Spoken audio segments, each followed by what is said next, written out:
waaleykum ci yow balaa nga koy jox mu nuyoowaat.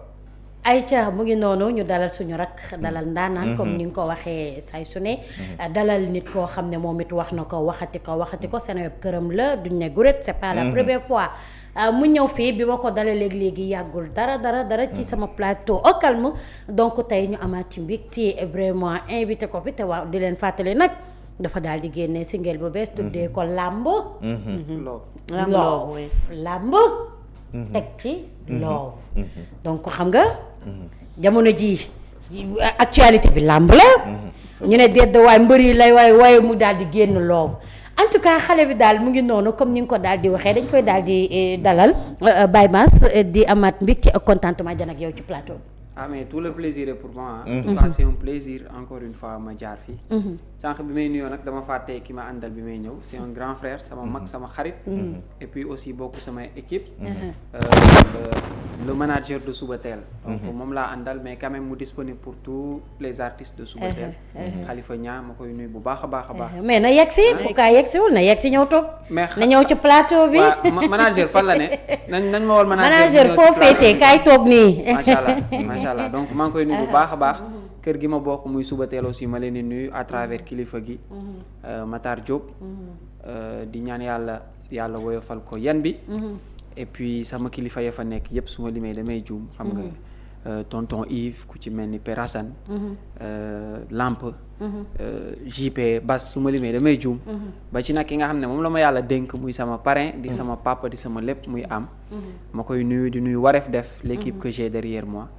le staff donc foofu laay tàmbalee daal. d'accord nga tàmbalee foofu man it fa lay jaaree comme ni nga ko waxee remercier DJ Yves mon grand frère d'amour mi nga xam ne moom it ba mu jàppee biir Subatel ba tey bàyyiwul nuyu nag ki nga xam ne tey bu ñu nee Subatel moom moo tax ki nga xam ne bu ñu nee Subatel moom moo waral li ni mel di kenn l'incontournable ki nga xam ne l'infatigable laa koy tuddee l'incontournable di Makhtar Diop Subatel grand frère de cœur maa ngi lay nuyu bu baax a baax nit koo xam ne bi mu ñëwee ci culture sénégalaise dafa daal di yokk lu bari waaye wàññiwul dara te gis nañ ni jamono ji jeunes yu bari ñu ngi foofee ci diwaanu Subatel même bu du jeunes yi nga xam ne sax ñoo nekk ci label bi ñenn ci yenn artistes yi sax bu ñu bëggee seeni album daal di jàll yoon bu ñu bëggee seeni single daal di nekk ci li nga xam ne moom moo di au top ci la musique sénégalaise da ngay obligé dem collaborer ak li nga xam ne moo di label Subatel donc Makhtar Diop Subatel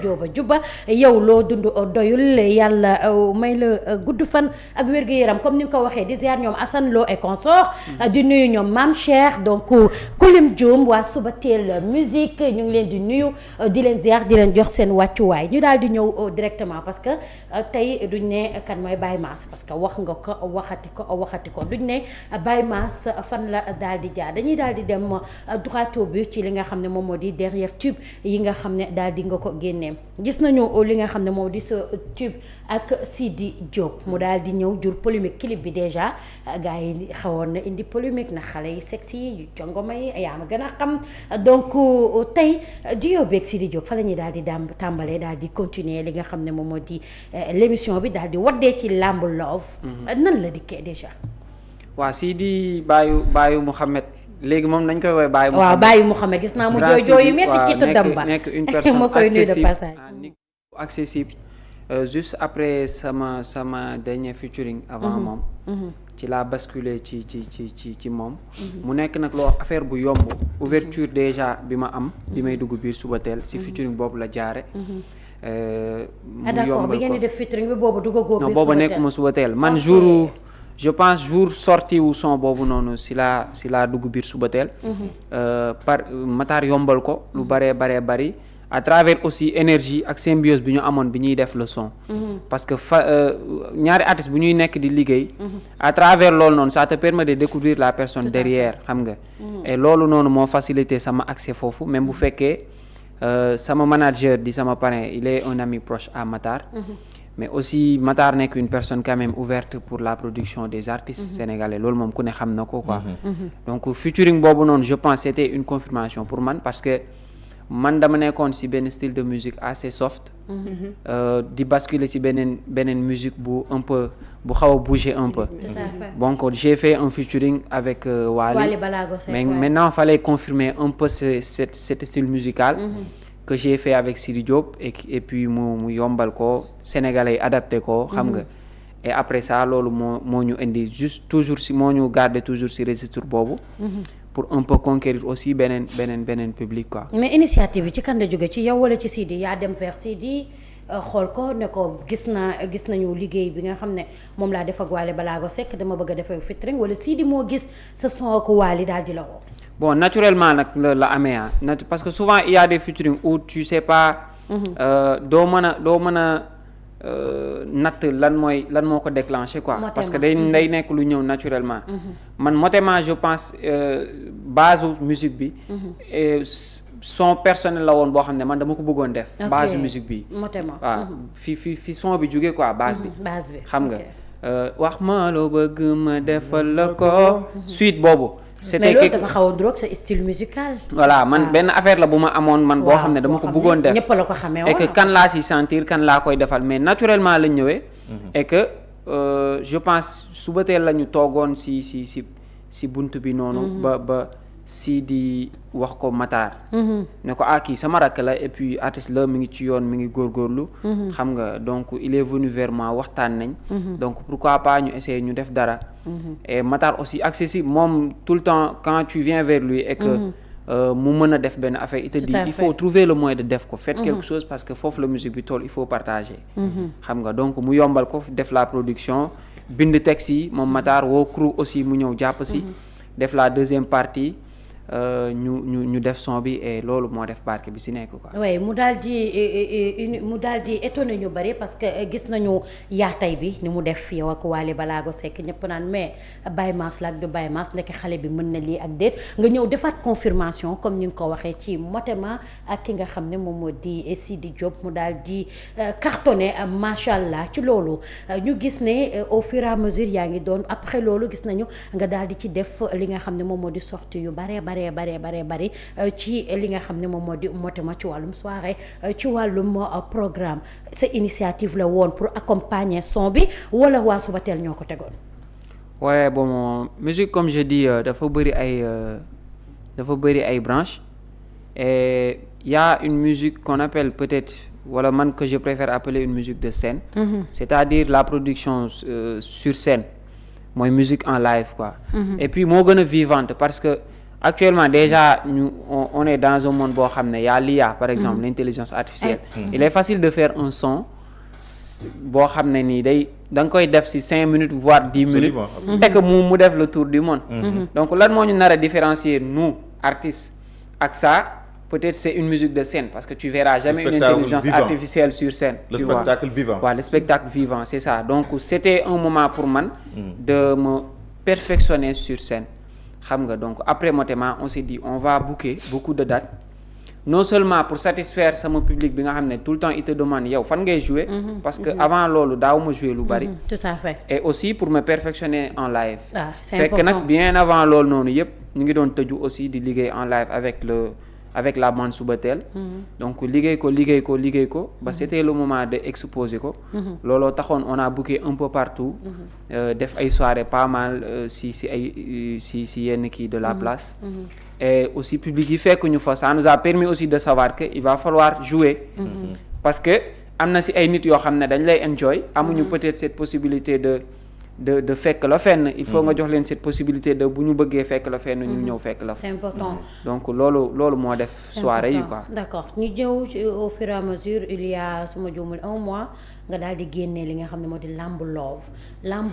il y a 4 jours. 4 jours du moins vidéo disponible. ouais 4 jours d'accord nga daal di génne li nga xam ne moom moo di Lamb Love mu nekk benn combat amoureux boo xam ne moom nga daal di woy ci li nga xam ne moom moo di son bi ñu bëggoon a xam ba xam li nga ci wax c'était une histoire personnelle wala c'est purement artistique Lamb Love. non Lamb Love man li ma ci wax ça peut pas être personnel. ah pourquoi.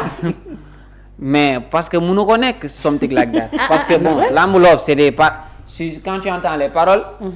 ça parle de bëree si mbëggeel quoi tu comprends benn affaire boo am la nag quoi il faut l'accepter mais l'artiste il parle pas seulement pour lui il parle pour tout le monde loolu mooy def Sénégal déglu ko gis si boppam xam nga dama lay ku si nekk en même temps mën koo jël voilà mën ko adapter aussi ak benn réalité comme li nga wax lamb actuellement dafa nekk d'actualité l'artiste est un créateur qui doit trouver le moyen entre l'actualité et ce qu'il fait effectivement xam nga il faut nga jéem ko donc moi ce que je fais ku ne xam na actuellement sénégalais dañuy adapter trop vite musique buy wax ci mbëggeel maintenant comment lañ ko mën a trouver ba adapté ko ak actualité bi am on s'est dit que ni lamb moo nekk di et tu as bien fait de choisir la lutte parce que voilà ñu ci dégg nga ne néeg bi lay jël soppi ko arène waaw donc voilà par métaphore on a parlé de lamb de lutte baay waxaat li ma wax ni noonu la néeg bi lay jël soppi ko arène kon nag yaay choisir ban wet laa lay daan donc on a parlé de ngemb de tumbukaay de truc pour parler de mbëggeel mais aussi xam nga pour parler un peu d'actualité mais pourquoi quand on parle de l'amour nit ñi daal di indi comme ni nga ko waxee métaphore combat mais si men comme si que ne mbëggeel li mu xeex la mbëggeel lu metti la mbëggeel man daal bëre bu neex la mais métaphore méttiwul de bàyyi ma tontu loxo parce que li ma wax méttiwul de man maa xam mbëggeel ma xam mbëggeel tukku man laa lamb moo ñu boole déglu adversaire bu mel ni yow dama ko wër fu ne na bu yaa daan woyal ñu far yoole gay naa ko daal ñun lañ ñuy bàkkee bés bi daare ci man ba di ma teere nelaw picc ngi naaw ca asamaan xel baan ci suuf méttiwul c'est pas difficile du lu métti quoi mais quand on entend un combat c'est quelque chose boo xam ne du lu yomb en fait mbëggeel war na mën a neex ba oyof romb combat foofu moom du ma fi ma bëgg a dugal nii du ma fa dugg ñu may woo mais xam naa ne kon tu as compris waaw xam naa ne làmb la mais méttiwul làmb bu neex la waaw ku daanu sax doo mer d'accord léegi li ma la wax yaa quoi de mal non loolu moom yaa ko wax ma ne mbëggeel làmb ju neex la ki daanu sax du mer daal mais Bara xanaa rappeur la baax na rappeur la rappeur bu mag la DJ Bara oui mais DJ Bara mooy rappeur non nekk ci milieu bi ak doon rappeur c'est différent mais yow rappeur nga kii rappeur la mais Bara non Bara il m'a tué quoi ñaan ñi ah mais si am na lu ñu leen piqûre balaa ñuy toog plateau tey parce que lii sànq ba léegi ñu ngi def surtout kër mais quand j'ai ñaan ñi audio bi moo njëkk a yéen génn ñaan quand j'ai écouté le son dama ne mais bàyyi non clip bi il y a 4 jours non man audio bi moo njëkk a génn waaw audio bi moo njëkk a génn clip bi il y kon a njëkk a génn 24 heures avant quoi merci beaucoup man dama déglu ma ne non c'est profond parce que aussi tamit jël mbëggeel yóbbu ko ci beneen xeetu kii parce que loolu mooy def différence su son bi ak yeneen son yi parce que fi mu ko indi foo jaar da ngay intéressé ci son bi exact mais ban message la bien bëgg fait. exactement ñi nga xam ne moom moo di le public wala sénégalais yi jàpp ci son wu Lamb Love bon musique c'est pas tout le temps message souvent c'est juste pour du fun son bi c'est juste pour du fun quoi waaw. donc amul dara loo ci jàngale ci son bi non mais lan nga bëgg a wax foofu yow son nga bi moom nekk façon jeune li ma siy wax jarul jàngale en tant que jeune yow Baye Mass déjà yow loo xam ci mbëggeel yow en tant que jeune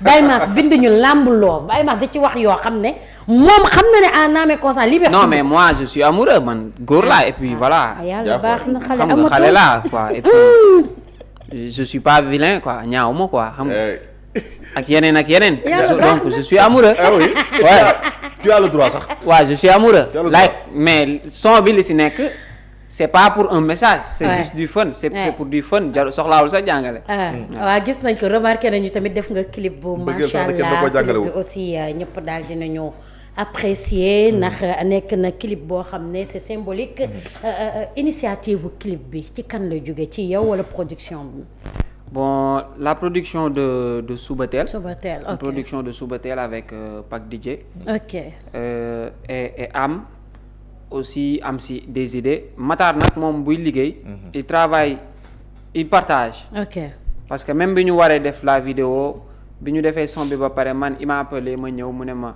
lan nga gis man lii laa xalaat pour ñu def mais yow lan nga gis pour la vidéo xam nga lan nga xalaat nan nga gisee ñu waxtaane ko moom il travaille comme ça il est open et da lay bàyyi yow aussi nga choisir lan nga bëgg a def tout à fait xam nga c'est important aussi artiste bi moom li mu way moom fan la ko bëgg a orienté même bu fekkee les lyrics et tout c'est Matar qui est derrière ku nekk xam na loolu noonu mais quand même il te laisse la liberté de faire ton choix par rapport ak say goût par rapport ak say bëgg-bëgg et tout ça donc c'est l'idée c'est ça yenn Pac DJ aussi def si liggéey Ouais, le djinn des réalisateurs. Pac DJ mon frère. lui moom c'est plus même qu'un réalisateur pour moi c'est un frère xam nga parce que man il faut dire man sama featuring ak Wally mën naa ne en grande partie ci Pac la jógee ci Pac DJ waaw donc lui c'est c'est un vrai frère parce que clip Wally yu bëri moom moo koy def waaw moom jamono ji voilà clip Wally c'est yëpp un moom moo proche koy quoi def jinne la te ni mu ndawee waaye jinne la lu tuuti la Pac DJ daanaan la donc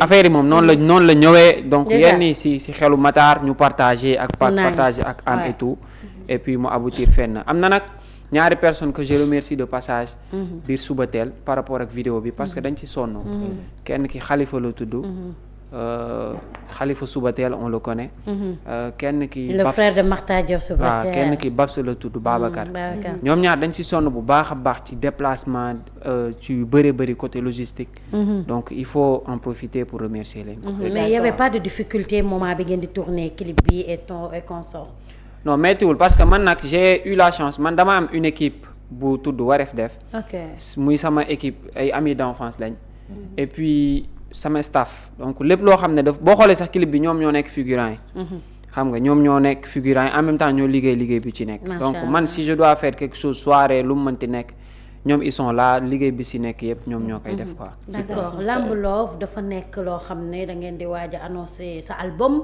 wala dafa am leen loo leen di préparer actuellement pour Baye Mass. waaw je prépare un album. d'accord mais baal ma yem foofu. lu tax loolu. parce que du albumu xale. ma yem foofu yow déjà way yi ngay way di wayu xale. te yow xale yaa ngi koy way di ci insister di toog kon kay boo deful album xale. mais je prépare un album nag je prépare du lourd je prépare un album en live. xam nga mën nañ ko yemale foofu. dégg par rapport ak lyrics bi ngeen tudd xale buñ sol yàpp mag parce que sa son dénkaane bëggoon naa nga ñëwaat ci lyrics bi parce que Baye Mass comme ni ñu ko waxee ndaw la mais booy déglu ay parolam dafay mel ni jamono yi ñoom Ndiaga Mbaye ñoom xale buñ sol yàpp mag bind texte wala ñoom ñooy nekk di woy par lyrics bi richesse su paroles yi ak émotion bi nga xam ne yaa ngi ko ciy def fan lay jógee.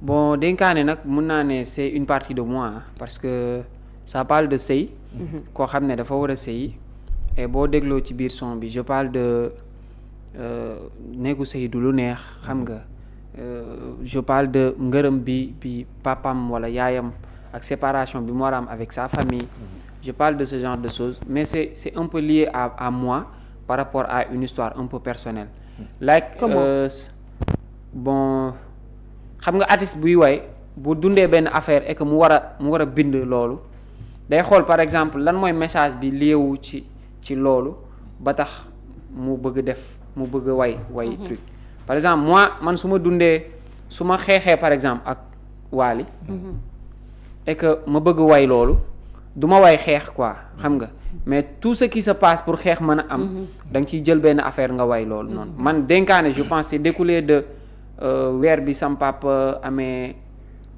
takkee jëlee soxna jëlee ñaareel xam nga si la dénkaane découlé wu léegi nag man j'ai puisé à partir de là-bas pour way nit ku war a dem sëy xam nga mais loolu moo déclenché un peu l'inspiration même bu fekkee aussi xawoon na jege un peu les musiques de film que je faisais à ce temps-là parce que dama doon def beaucoup de musique yu liéewu ak film mais souvent pour faciliter ko nga puiser ko ci li nga dund moo koy gën a yombal quoi xam nga donc c'est un peu ça alors Baye Mass aussi macha allah boo waxee Baye Mass da ngay wax la voix d'or parce que ku la dégg ngay way dina xam ne macha allah da nga am baat bu neex te yàlla bu la cat dugg aussi est-ce que yomboon na nga am featuring en tant que jeune ku si mel ni ak Wally Ballago Seck nga xam ne techniquement pour bokk ak moom son rek je pense que du lu yomb nga jugee foofu aussi dem dal ku si mel ni Sidi Diop su ma jumul aussi yaag dib dund gis am na lu ngeen jot a def si li nga xam ne moom moo di si wàllu musique loolu lan la si artiste bi en tant que jeune moom mën a toll si benn niveau bi Seck ak Wally Ballago Seck Sidi Diop ak ñeneen ak ñeneen les ténors mais bon loolu peut-être yàlla la peut-être ñoom la I don't know like that mais xam naa ne je l'ai fait avec amour ak fierté aussi ak honneur parce que comme li nga wax man xale laa par rapport ak sama âge. Même bu fekkee j'ai débuté ma carrière depuis 2017. Donc je pense def naa ci musique temps bu war a tax ñu gis une évolution. Même bu fekkee loolu expliqué wul peut-être ma def featuring ak Wally wala ma def featuring ak Sidi Diop. wala ma def des choses avec Dip mon grand que je salue de passage. Loolu expliqué wu ko mais aussi fii liggéey moo fi nekk quoi. tu travailles et nga organiser ko. bañ a nekk ci benn folklore bañ a nekk ci benn affaire bu ñu lay jéppee. ba tax du yombal yenn affaire yu bari quoi xam nga. loolu moo ci nekk leneen li nag yàlla la quoi doo xam parce que man featuring yi ma def wala scène yi ma def yu ci bëri doo xam sax nu mu demee. Moi quand j'ai fait le Canada avec Pape Diouf c'est en un laps de un mois si lañ ma ne bon tu pars avec Pape Diouf dafa war a dem Canada jouer ji tu fais sa première partie tu pars. nii bi ñu ma koy wax sax je me suis dit bon peut-être je vais même pas le faire. Après dama dem def ko ñëwaat. ak yeneen donc. mais pour le cas de Wally Seck est-ce que loo bëggoon la souhait la woon pour yow. nga rencontrer ak Wally Seck def ak moom featuring wala dafa ñëw naturellement nii yow Wally Seck. bon Wally moom képp kuy artiste sénégalais. bëgg nga def ak moom dara quoi xam nga. même bu fekkee man ak moom sama featuring ak moom. lu bizarre la amee. parce que wax dëgg yàlla dañuy wax téléphone man ak moom pour benn affaire. ba mu ne ma tes paroles là m'ont touché là. direct sur l'appel y avait pas que DJ sur l'appel mën na seede lool. mu ne ma tes paroles là m'ont touché et que su ma ñëwee Sénégal on va se voir on va faire quelque chose. donc quand il est venu ñu daje ñu def son bi. Sidi noonu leneen ak leneen noonu. donc munu ma ne lii moo koy déclenché. donc yàlla rek nga ko mën a delloo parce que lépp lu fi am tamit c'est lui qui est derrière. yaa nga koy delloo. waaw moom nga koy delloo mais dafa am sa talent. bu xam ne daf fi nekk. am sa pertinence. am aussi tamit sa discipline bi nga xam ne moo nekk ci yow. ak li nga xam ne loolu ngay incarner. peut-être yow doo koy mën a wax. waaw mais loolu c'est pas à moi de le dire parce que comme xam nga rek li wolof naan aussi la koy mën a wax. waaw gor moom. du par exemple. teraanga boo am rek ne maa ko yeeyoo quoi bare di foofu lay tàmbalee quoi comprendre nga donc c'est ñoom la seen disponibilité ak seen leneen ak leneen quoi qu'on puisse dire peut-être Wally du poser sa voix n'importe où Sidi du poser sa voix n'importe où balaa ma génn si chapitre bu bàyyi la ak est-ce que implication Wally Seck Sidi Diop ak yeneen ténor yi nga xam ne jot nga seq ak ñoom ay featuring est-ce que am na valeur ajoutée si sa carrière. Extraordinairement. Tout à fait. Valeur bu extraordinaire même. waaye man Wally quand j'ai fait un featuring avec lui gis nañ pas de plus la si sama carrière. Sidi c'était une confirmation. ak yeneen. ñoom di baax a baax. parce que da nga raté c'est large quoi. laataa ñu génn foofu sax Baye Mass dañ doon gis son yi nga doon njëkk di def da doon slow da doon calme mais jékki-jékki ñuy gis Baye Mass mu ngi def mbalax. di changer un peu style musical lan moo la ci xiir. bon man registre bi su ma si commencé woon damay soof ñu bari. waaw ñu bari du ma leen neex quoi. waaw si tranche d'âge et tout. tout à fait. waaw donc par intelligence c'était mieux de commencer soft pour en terminer là. d'accord mais soft yi doo ko bàyyi. non c'est loolu mooy préférence sama public boo xoolee mooy sama zone de confort. mais aussi artiste doo rester aussi ci li nga gën a mëne il faut aller découvrir yeneen zone et puis exploiter ko quoi. d'accord ñu ñëw ci ba tey ci Combat Love il y a 3 à 4 jours mu ngi ci 83 000 vues ban retour nga ci am depuis bi nga xam ne clip bi génn na nekk sur la toile. bon retour yi moom. lu ne dégg naa ko si diw dina la woo ak li ngay wax foo ko xamee ak mais lépp lu si mënti am rek xale ji sa fee na wax yi garaaw na lépp lu si mënti am rek ngeen woo am dinaa leen bàyyi numéro am si suuf ak ay DJ Yves ak ñoom ñooñu parce que texte yeeg yëpp gaay na si ginnaaw après bu compliqué ngeen jéem a gis Matar parce que gaay la quoi. est-ce que duñ lay woo ci ruq ci sa nopp ne la gone nga loo parce que crédité na ñëpp ñu liggéey ci son bi. waaw am na ñoo xam ne ñoo doon bind am ñoo doon arrangé ak yooyu noonu. non man am na ñu ma si mere sax yenn affaires yi sama yenn proche pourquoi ngay def lii affaire yooyu pourquoi ngay wax lii ma ne leen mais attendez c'est la musique aussi mais quand même xam nga du c'est pas ma personne musique la voilà tu le fais par le fun yenn yi tu le fais parce que tu es jeune tu le dis parce que tu es jeune après bu jeexee jeex na quoi. ñu gis ne tamit depuis featuring yi tu es plus présent ci li nga xam ne moom moo di la scène musicale ñu bëri daal di apprécier loolu bu baax a baax actuellement est-ce que mën nañu xam lan mooy projet wu Baye Mass. bon je prépare un album comme j'ai dit tout à l'heure boo xam ne peut-être am na lu ko war a mën a annoncer. Déjà il faut album boobu noonu génn pour que ñu wàccee benn date boo xam ne il faut le faire, il faut une grande date. Donc balaa loolu noonu nag je pense mën nañ defaat benn sortie histoire d'annoncer deux album bi et puis yi siy des lépp loo xam ne jot na suñ ko waree communiquer comme ça ngeen gunge ñu si incha allah. Bon man nag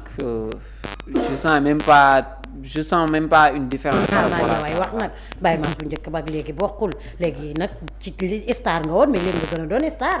ouais mais bon man ma personne man kii ma ko ne xam ne ma personne amul différence ci loolu man benn routine laa am sama vie depuis que je suis Baye Mass. wala boog depuis bi ma arrêté sama jàng mooy sama kër sama liggéey ak Caaroy.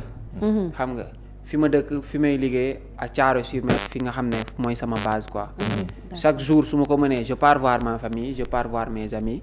su ma liggéeywul sinon maa ngi sama bërëbu liggéeyukaay studio voir fi may bindee. sinon maa ngi sama kër dew ma fenn. xam nga voilà. est-ce que di nga ñu mën a tegal son ci suuf ñuy dégg son yi. mën na nekk parce que Nabou laa bëgg a daaneel quoi. bu fi wax waxu dee rek. laata son bi son bi. avant son bi di dugg man amoon naa question par rapport ak. tout le temps fi may insister mooy musique business. Baye Mass dañuy gis musique sénégalaise da ngay gis artiste mu ngi wëy mu ngi am ay vues YouTube mais est-ce que yéen a ngi bàyyi xel Spotify ak stream yi nga xam ne moom dina mën a indi xaalis. waaw plateforme yi nga xam ne dina leen mën a dugalal xaalis ndax yéen a ngi ci xalaat. pour di ci liggéey ngir musique bi dugal xaalis boo xam ne day nekk musique mais en même temps day nekk business. en tout cas actuellement nii artiste boo gis mu nekk en vie rek. c'est-à-dire nekk en vie pas financièrement c'est-à-dire mu exister sur la scène. xamal ne mi ngi bàyyi xel loolu parce que quand même actuellement une grande partie de xaalisu musique si yooyu lay jóge wala boog une partie de xaalisu musique ci yooyu lay jóge et puis musique aussi dafa am benn chance lié wu à beaucoup de business autour de lui. C'est du showbiz comme on dit. C'est du show boo xam ne il y a du business là-dedans dafa bëri ay branches yoo mën a jëlee xaalis ci biir musique. quand même da nga koy bàyyi xel parce que boo ko bàyyiwul xel tu n'existes pas. les plateformes ak yeneen y en a même d'autres yoo xam ne c'est beaucoup plus poussé. qui donne beaucoup plus. yoo xam ne sénégalais xamuñ ko te tu es obligé de bàyyi ko xel pour rester en vie. parce que quand même mooy génneewaat li ngay investiraat ci sa musique. super léegi benn sama question wala allez su may gis yenn managers yi dañuy wax ni peut-être monde musical bi artiste bi bu toppee monde musical bi ñoom tamit ñoom li ñu war a xool moom mooy artiste bi nan la war a mën a def. ba ay revenu am yokk est-ce que maanaam seeni manager na leen woon ay rukk yoo xam ne dina mën a permettre ngeen di générer revenu. waaw loolu nag artiste booy évoluer yow yaa xam ne déjà yaa ngi grandir. tout à fait de nom et que da nga war a gën a structuré wu peut-être booy débuter doo am loolu noonu yëpp. mais au fur et à mesure ngay avancer war nga adapté wu. par rapport aux réalités. parce que boo gisee yow sa tour di def benn tabac alors que financièrement tollul noonu war nga poser wu la question pourquoi. wu nga rapprocher ay nit yoo xam ne ñu ngi fii et que am nañ xam-xam boobu. musique quoi qu'on puisse dire je parle même pas de nom. mën nga si bañ a am tour ñu lay dégg sax te nga siy lekk xaalis. tout à fait wala nga si gis sa bopp. ça dépendra juste de. ban équipe nga am autour de toi. est-ce que tout ce qu'il faut faire wala paperasse yi ñu war a def yëpp pour que yow fin du mois wala chaque trimestre nga mën a recevoir tout ce qui est. tout ce qu'on te doit est-ce que ñu ngi koy def loolu rek la quoi. et loolu nag organisation kese la laaj et man franchement je l'ai quoi. excellent alors dama bëggoon ñëw ci benn question rek. lan nga jàpp ne bokk na ci lu la gën a marqué ci sa carrière musicale ba nga débuté ak léegi.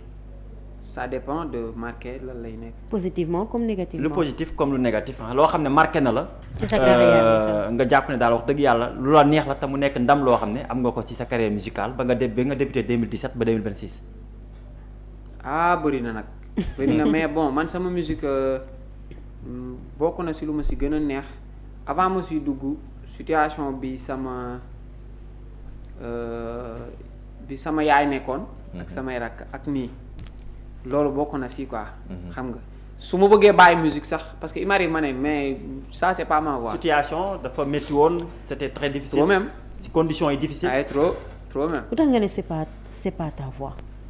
non dama ne il m'arrive parfois parce que man ma personne man dama xaw a soft quoi dama xaw a un peu sedd sama nit ki dafa sedd quoi par rapport ak sama musique ñi ma jege deful 4 jours lañ ma ko mujjee wax fekk alors qu'on était en Gambie la ma kenn ku bokk sama équipe ne ma booy da nga cool de trop quoi sa yaram dafa bëri affaire yooyu xam nga da nga yaru torop si artiste mais loolu nice xam nga like souvent ça ñoom peut-être duñ ko bàyyi xel mais ça te fait douter de toi même bu fekkee benn fraction de seconde lay nekk nga ne bon est-ce que yaru bi amul impact bu négatif si man est-ce que du lor kenn on est humain aussi xam nga ñun ñëpp ay nit kese lañ mais bokk na si li may gën a encourager le fait que tey yu bëri yoo xam ne comme metti woon na avant may musique tey méttiwul et que bu ko mère bi bëggoon léegi ma faj ko léegi juste parce que sama musique moo tax moo la ko jox xam nga loolu wax nga lu am solo gis nga du fait que nga am noo mel mu positif loolu mënul yàq dara ci carrière artiste peut-être nag parfois li nga wax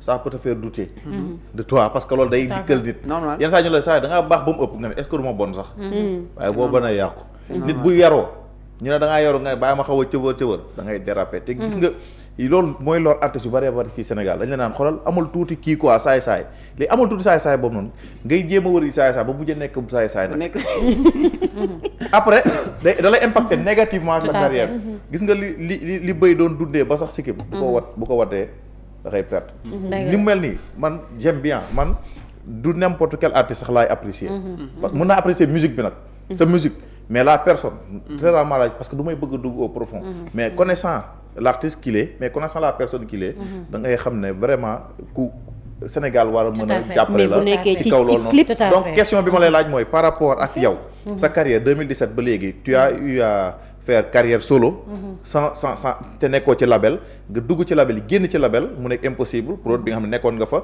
ñu ne ma dañ la signé woon ak millions yu bëree bëri après contrat bi jeex xaw ma nu mu demee tu as quitté xaw ma coow moo fa am mën nga ma ci tontu après et sa intégration biir Subatel lan mooy différence bi entre bi ngay def sa carrière sans nga nekk ci label ak bi nga nekkee impossible ba nga génne ak bi nga nekkaatee Subatel bon déjà sama génn impossible contrat bi moo jeex impossible ma leen di nuyu de passage Mohamed ak Fatima bi may ñëw si yoon bi maa ngi wax Khalifa Niang tout ce qu'ils ont fait pour moi ñooñu ils m'ont beaucoup aidé peut-être mën naa ne sax yu bëri yu yomb Subatel biir impossible la man impossible ñoo confirmé sama talent absolument ñoo ko confirmé à travers Mohamed il a beaucoup fait voilà man j'ai découvert yu bëri biir Sénégal c'est à travers j'ai appris beaucoup de choses ci musique c'est à travers JP je le dis man am na yenn affaire yu bëri je savais même pas Mohamed maanaam côté le business ci musique Mohamed moo ma ko jàngal il m'apprenait il me disait tu vois ça c'est ça c'est ça il m'apprenait voilà xam nga donc ma koy sama app moo jeex foofu noonu et yàlla xam na ko suba bu ma fa soxlawaatoon je trouverai le moyen de waxtaan si pour ñu def dara c'est important parce que xam naa ne il fait tout avec le cœur xam nga loolu la quoi like différence bi nag bi may génn impossible ak bi may dugg Subatel parce que ñenn ñi sax mën nañ ko trouver bizarre pourquoi nga génn ci label pour duggaat ci beneen label pourquoi xam nga sachant que yaa ngi wax ne label bi nga nekkoon y avait tout mais jusque man bi may nekk impossible mën naa ne c'était un contrat à tout faire impossible il faisait mon tout c'est-à-dire sama management sama production sama lépp xam nga ñoo doon éditer sama ay musique ñoo doon faire ma distribution ñoo doon def lépp par contre avec Subatel il y a une différence entre la production le management ak yeneen man nga garder sa management voilà c'est-à-dire à Subatel si laa gën a am beaucoup plus d'ouverture quand même il faut le dire par rapport ak bi may nekk impossible xam nga Subatel je suis libre de déclencher sama équipe ñu tas ci biir dëkk bi dem uti ay contrat dem uti ay liggéey dem uti ay affaire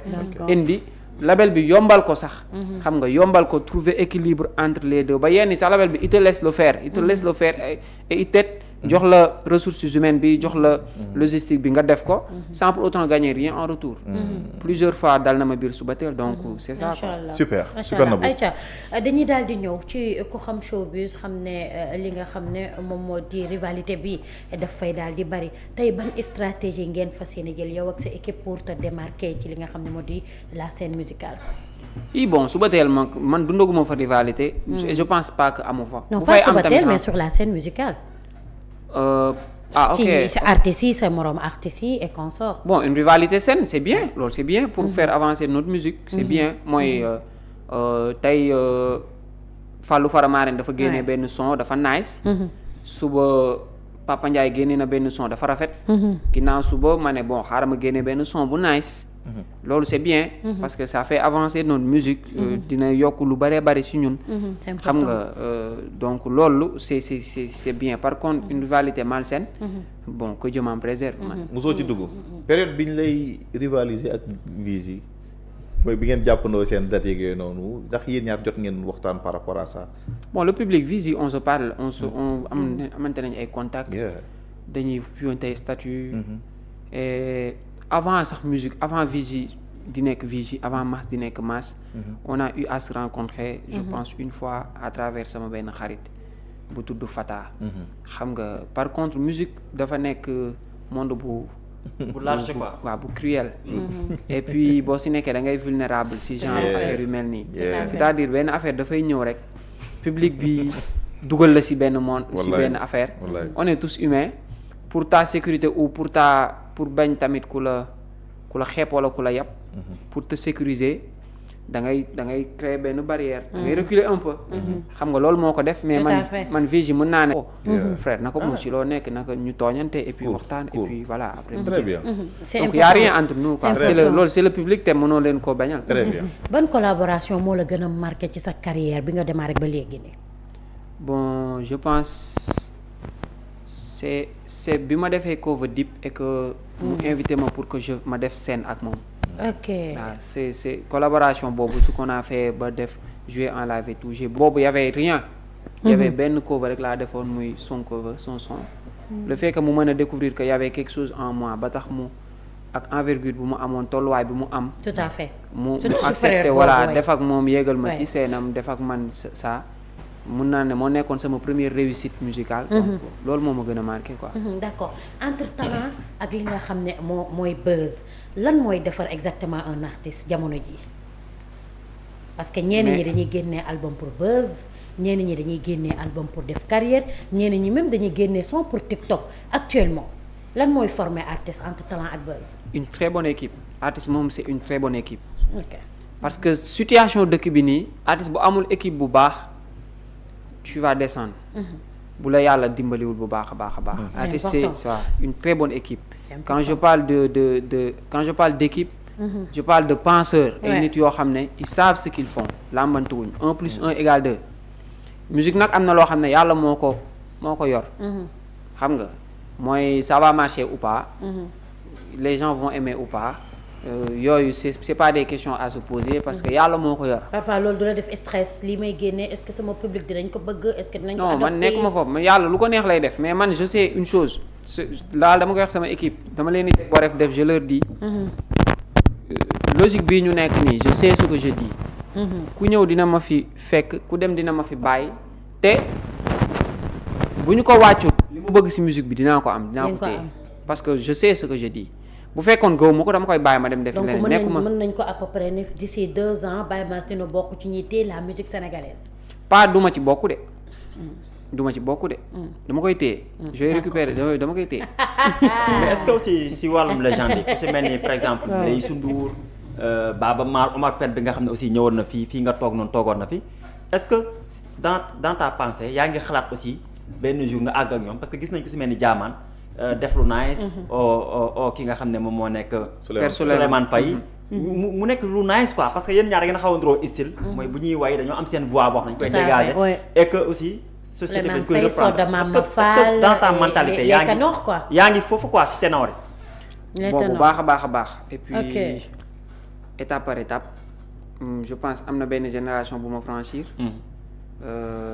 étape par étape dina franchir ba yegg ci génération yooyu noonu. comme li nga wax garab moom pour nga jariñoo fruits yi. il faut nga dem yëlëb ko. xam nga doo toog rek ne nag na fruits yi ñoo ma lekk. et les grands comme Youssou Ndour comme Baaba Maal nekkuñu ay nit yoo xam ne nu ñu ay ñamala lañ daal kenn du leen wooyee paaka. kenn du leen wooyee ay lekketu kese. xam nga il faut nga liggéey. ba am ce qu'il faut. pour aller vers ñoom.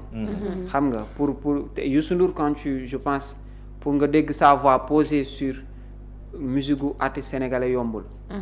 parce que voilà du poser sa voix n'importe où loolu liggéey moo koy def qualité moo koy def j'ai encore à faire peut-être pour en arriver là tout à fait maa ngi si et inchallah peut-être bu leen fi yàlla bàyyee ñoom tôt ou tard ils vont devoir tijjil ñu porte yooyu noonu tôt ou tard ils vont le faire parce que nag dañuy dem bàyyi ñu ak ñun ñu war a jël relève bi ñoom tamit bu ñuy joxe relève bi peut-être ils vont choisir ñu jàpp ne bu ñu leen ko joxee mën nañ ko téye et puis ñu jox ko ñooñu à travers aussi liggéey bi ñooñu def à travers chemin bi ñu def à travers yeneen ak yeneen. d'accord en dehors de la musique kan mooy Baye Mass exactement.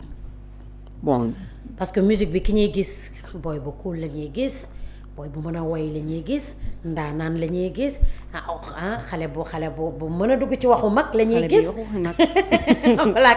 waxu mag comme ku ñeme waxu mag gone goo xam ne bu waxee rek da nga naan gone lam du mag doy na waar en tout cas en dehors de la musique tey ñëpp xam ne booy caaroy nga en dehors de la musique kan mooy Baye Mass. bon Baye Mass moom taalibe la benn xale benn booy caaroy la taalibe la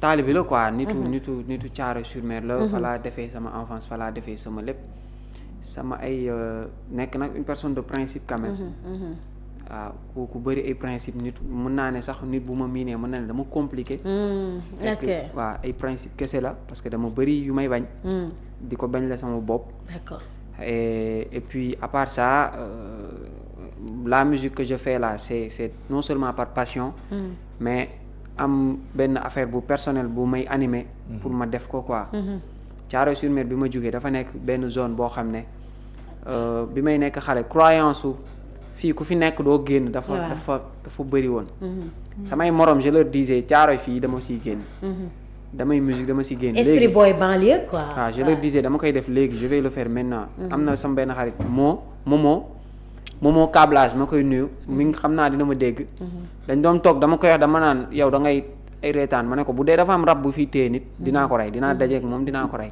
parce que je savais ce que je veux et lan moo ma koy jox quoi nitu principe la nitu conviction la à part ça nag j'accepte tout lépp loo xam ne dafa nekk destin lu yàlla di indi muy dal sama kaw parce que tamit nangu ci voilà ci nekk ci nekk borom gëm la bokk voilà mais lu ñëw am naa conviction gëm-gëm ni day jàll ma continuer nekk fi saa yi ñuy gis ngay faral di teg kaala gi moom pour la bon taalibe la wala création bu bees la man Baye Mass man mosoo na ci moom kaala gi temps yi bi nga jël pour la mais taalibe la et puis comme dañ may waaj a seexal aussi dañ may waaj a seexal si musique bi Matar damay waaj a seexal maam Cheikh ma lay nuyu de passage moo tax quoi léegi pour terminer lan lañ mën a am en acapella Baye Mass doo xam ne Adams va l'utiliser parce que tey Adams liggéey si woo yaa ngi ci bureau mi liggéey si woo quoi léegi bu amee mu ngi régi di wax rek ñu ngi dégg baatam ba ci plateau mu ngi régi la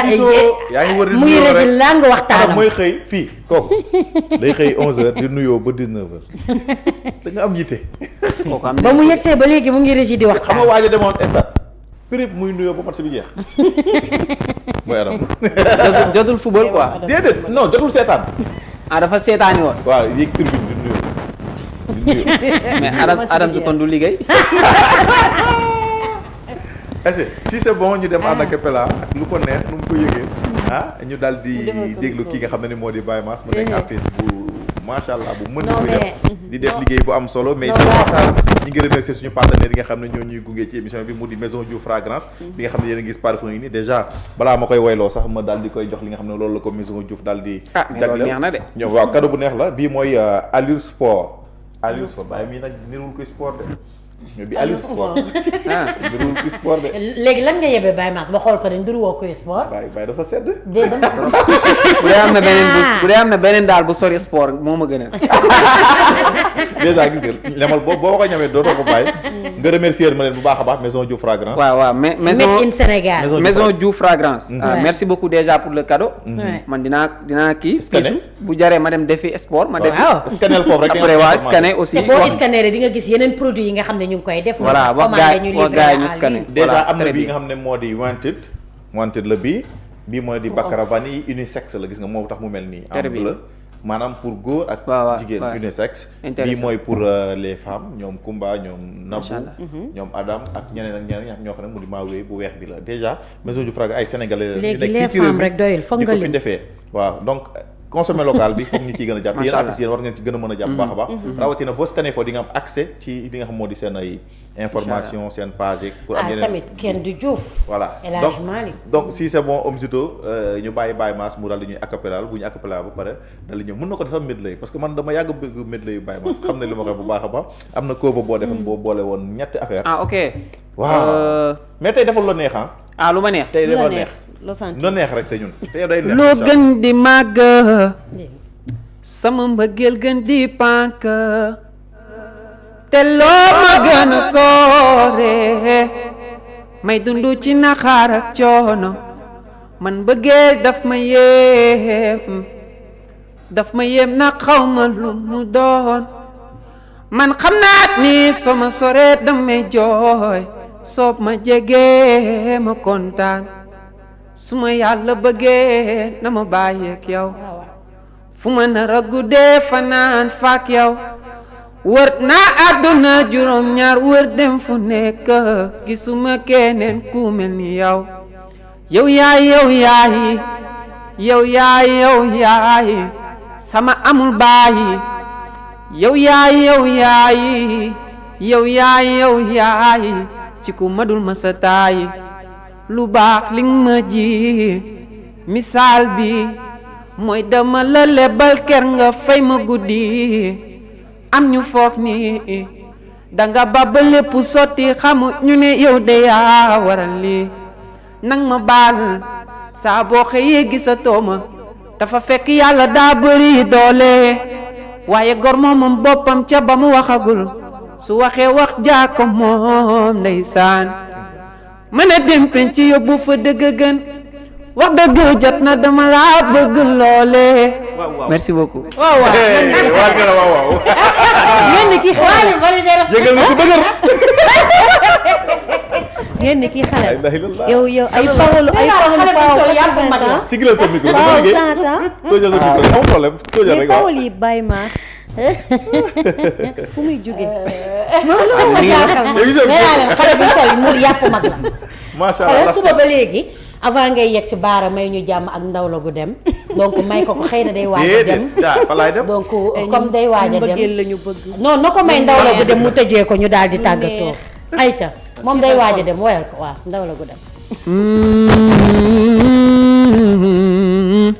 ndaw la bu dem ni déwén ndaw foo ñu jëm ndax ku ne ci ñun am na lum doonoon ci yow yàlla buy jël du tàggu de jekki rek jël nañ leen ko ñaanal mu am jàmm fu mën a dem doonoon na doom doonoon ku sori ci ñoom jote woon ak yaay ji waaye doom jee sax ci xol bi fi ñëpp a jooy fi ñëpp la seen xool yi tooy li ko metti woon teg na ko ci loxo xarit bi xolal sa rendi loo rendi sa loxo lay naajee soo nekkee di jant sa famille bul sàggan muy naajee ki ku ko waxoon ni li la fi jële sax kër gi lay jóge man na waat ne du ko mës a gëm. macha allah excellent merci excellent vraiment en tout cas ñu ngi lay féliciter Baye Mass di la souhaiter bonne chance comme ni ñu ko yàgg waxee rek merci nekk ci rek yàlla baax na quoi ñu bàyyi la nga tàggatu ñu ñoom seetaan ci sa nawet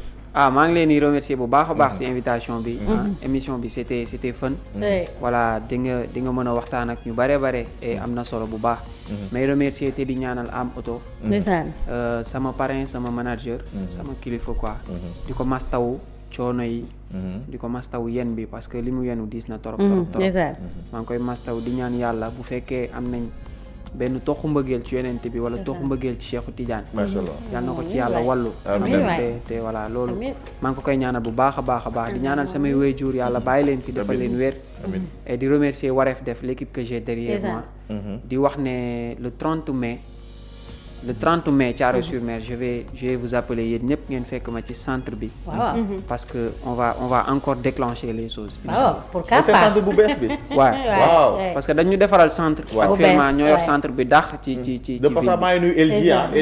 voilà LG. LG c'est un confrère. maa ngi koy nuyu lui c'est mon frère. waaw.